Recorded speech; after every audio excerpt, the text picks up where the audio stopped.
the CEC and representative of the governor, the head teacher, the chair of the board, all guests invited, ladies and gentlemen. Today is a very important day and a big day for us. And I'm very happy to be in West Pokot today at Otum Boys and Girls, so as to be able to launch this program of inspecting the digital literacy program for Kenya. We have in the past been talking of Kenya being analog and moving to digital. And I was trying to think of some of the examples we can use. You know, we have a Vision 2030, which says we want Kenya to be a knowledge society, middle income by 2030, which I believe can be achieved. And today is a big milestone in being able to achieve that. If we go back 15 years, we had Telkom Kenya, Safaricom, and so on, but we only had 300,000 Kenyans using telephones. And most of those telephones were connected to wires. In fact, we had then about less than 10,000 Kenyans using mobile phones, and those mobile phones were analog mobile phones, available only in Nairobi, Nakuru, Kisumu, Eldoret, and Mombasa. At the same time, we were only connected to the rest of the world using satellite.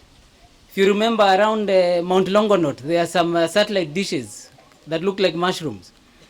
That was the only gateway this country had to be able to go out to the rest of the world, whether it was for TV, whether it was for telephony.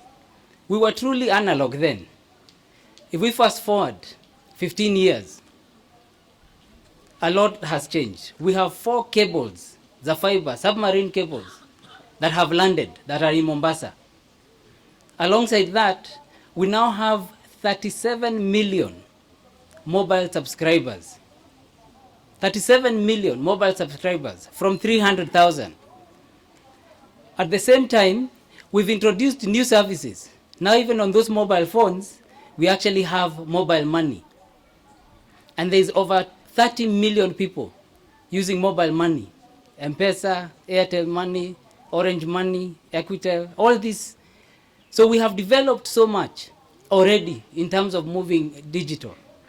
We have migrated from analog TV and radio to digital. We had about 5 TV stations, now we are at over 65. We had about 15 radio stations, now we have more than 100, and many of them in our vernacular languages. So a lot of things have changed in the last 15 years. So what can we expect for 2030? We have another 15 years to go. What are the kind of things that we can expect to see in terms of moving Kenya to the next level? Today, as we launch this program of having digital literacy, first for our Standard 1 pupils, it means that we're going to have a lot more digital usage in our country. As we look at today, because of the program, only 500 government schools do not have electricity. These are the primary schools. Only 500. And we're talking of over 23,900 schools.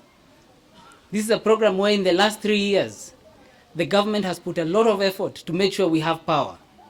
We've made sure that in those same schools, we have got labs and security to ensure where the devices will come, they will be safe.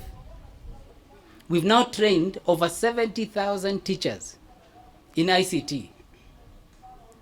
At the same time, as you've heard, Moi University, Jomo Kenyatta University are also working on local assembly, which means we are setting ourselves to not only assemble but also manufacture devices in Kenya.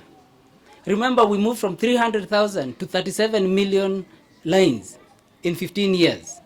Now we're putting in manufacturing, we're putting in devices and tablets in schools, we're putting in electricity. Some of it is connected to the grid, some is using solar. We're training the teachers. And that education is being done through the cloud. Already the content has been digitized by the Kenya Institute of Curriculum Development. where we have made sure that standard 1, 2, and 3 curriculum is already in the devices, so that the teachers and students don't even have to have connectivity for this to work. But we do have already commitments from the service providers, Safaricom and Airtel, to provide free broadband to all the 23 or 24,000 primary schools in the country. So it means if we look at where we are today, the next 15 years are going to change and transform this country. Today, I am here looking at how the installation and the use of the computers are, and I am very impressed. I was in the class with the other class 1 pupils, and I was able to learn a few things using the devices. Honorable Kinjuri, my colleague, is in Bomet. He's also launching today. But from next week and the next 30 days, every cabinet secretary and principal secretary is going around the country to inspect this project and this program. It is extremely critical for Kenya, for the government, and the president is ensuring that we must become digital. Recently, I was with the founder of Facebook. We were eating fish here at Mama Oliech. This is a young man. He's 32 years old, but he's worth $54 billion because he built an application, which is Facebook, and now we are all using it. He went further and bought a company called WhatsApp. So now he has Facebook, WhatsApp, Instagram. I am convinced, as Robert Mugo said, that we're going to see people like Mark Zuckerberg coming out of this school, coming out of this county, coming out of Kenya, because we are equipping our children with the right tools and with the right technology and the right opportunities. It is important that as we do this, we know that our future is actually through our children and through the youth. Without the youth and children and without equipping them, as a country we have no future. But technology is the one thing that has helped us and has shown us that we can leapfrog and move very, very, very fast and transform and become leaders. We're leaders right now in mobile money globally. Over 80% of the adult population in Kenya uses mobile money. Statistics are showing almost more than 40% of GDP is through mobile money. All this technology means we can build and actually move Kenya to a very big space. But it is important to know that technology, as much as it is good and it equalizes, it is not only for the youth and the parents and teachers. You must also embrace technology. And yes, we've started with the young, but you also need to start. You need to equip yourselves with smart devices. You need to take all the content, and where the government can, we will continue to support. We will continue to...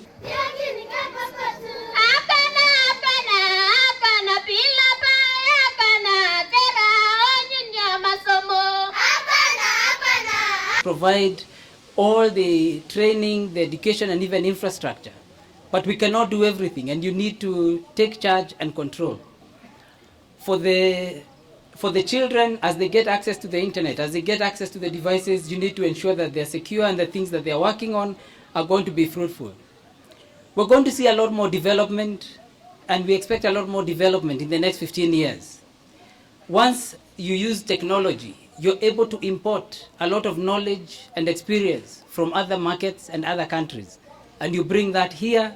For example, the children here who are involved in onion farming, they will be able to go online, get a lot of information about what's going on in the rest of the world, and be able to share that with the parents, so that then we can see growth. In other parts, we're going to see more in terms of tourism. I was also very impressed coming here. This is also my first time in West Pokot, and it is true. When a commissioner, I thought it was extremely far. In fact, I was very surprised when we arrived actually in under 2 hours. We actually had stopped in Eldoret because we thought it would be a very long distance, but it's not. And there's actually the development all the way is very clear. There's no places where you see a break and just have nothing. Actually, people are occupying the country, the roads are there. So we're seeing a lot of progress. And so we expect that this program is actually going to create a lot of new innovations, and Kenya is going to be exporting. To the young children, you need to take it extremely seriously, learn, innovate, and grow with it. I was in a school called Kamadora Primary, and I actually started even without shoes, even myself. It was very rural. But I was able to also work for multinational companies, and now I'm working for the government as the champion of ICT. You can also do it. And Geshero, who is the ICT cabinet secretary for West Pokot, I'm told, you have a great chance to actually have a much bigger sector in industry where you have many innovators coming out of this country and coming out of this county. So mine is to say that we're very pleased as government and very charged to make this program a success. It is our intention to complete this program by the end of this year, so that by next year when children are going back to school, they are all going to be digital. We're not going to be stopping there because it is not a one-off. We want this program to continue, so we're going to look at how we're expanding it to standard 2, how we're creating labs, and the reason we have the manufacturing also happening here in Kenya through the local assembly is so that we can actually control this. If we look at 15 years down the line, Kenya, we're going to be almost 60 million people. That's if you look at, we were 30 million in the year 2000. Now we're at about 45 million. So we're growing at about 1 million people every year, which means our market will continue to grow. And therefore our businesses can become bigger and we can be able to innovate and produce even more. So I don't have much more to say, but to congratulate you.